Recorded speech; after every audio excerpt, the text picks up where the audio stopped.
Mga kapuso, gusto nyo bang umaraw pero hindi alam kung saan?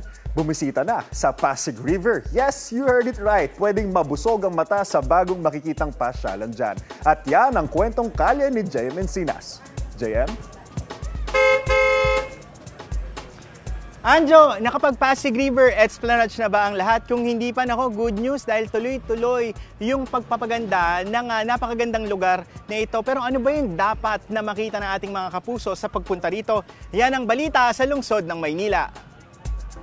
Sino mag-aakala na magandang lugar na ito ay matatagpuan sa lungsod ng Maynila? Ang ganda, di ba? Ito ang Pasig River Esplanade, isa sa mga dinarayong bagong pasyalan at bahagi ng Pasig River Urban Development Project. Matatanda ang binuksan ng unang bahagi nito noong Enero. At ngayon, halos patapos na ang nasa 250 metrong Phase 1C na magkukonekta sa Jones Bridge patungong Plaza Mexico at Magallanes Drive. Ang debutanteng si Jay dito napiling mag-pictorial para sa nalalapit niyang kaarawan. Bagong gawa lang kasi itong banda sa Jones Beach eh. Siyempre may na siya, tourist spot na rin siya. Ang architect naman si Kel, hindi na iwasang mapadaan at pamangha sa malaking pagbabago ng lugar. Napakaganda. Nag-upgrade talaga yung natin, yung mga public spaces natin. Bukod sa naglalakihang mala European-inspired na mga lampposts na nagpapaliwanag tuwing gabi at Filipino-inspired statues na bahagi ng disenyo ng Esplanade, mas humaba rin ang walkway na pwedeng lakaran.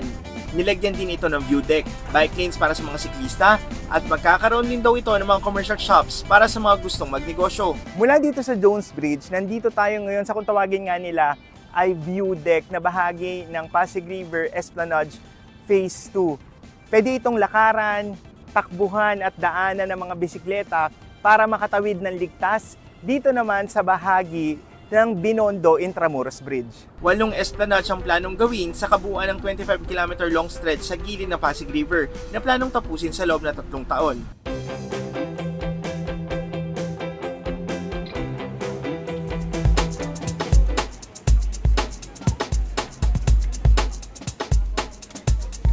Anjo, mas dinadayo nga ng ating mga kapuso itong lugar na ito dahil sa nagagandahang lampos, dahil feel na feel talaga nila na nasa ibang bansa sila. Ang karamihan sa nagpupunta dito, nagwo-walking ngayon at syempre, ang masarap gawin dito, mag-biking kasi talaga namang nakaka-enjoy.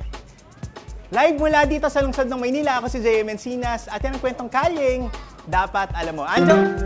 Ingat at maraming salamat, JM Encinas.